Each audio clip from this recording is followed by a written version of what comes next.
Magandang buhay po sa inyo lahat.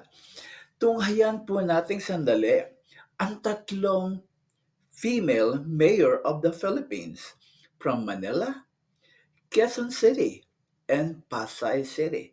We need to find out kung meron silang initiative for LGBTQ plus AI communities.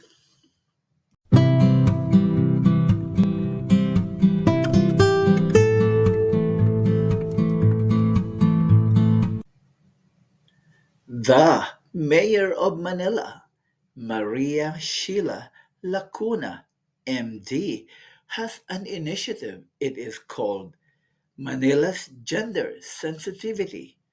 What it is LGBTQ has to register in their respective barangay neighborhood. The purpose of it is to get enough numbers so that Maria Sheila Lacuna can get funding to support LGBTQ community. Thumbs up to Maria. Thank you. Thank you very much. The mayor of Quezon City, as well as Pasay City, they have a very generic goal for LGBTQ communities, and that is to provide a safe neighborhood for them. But they needed to do more.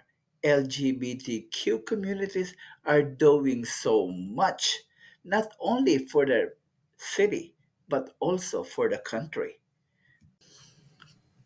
Huwag po nating kalimutang mag-subscribe to my channel. Maraming salamat po.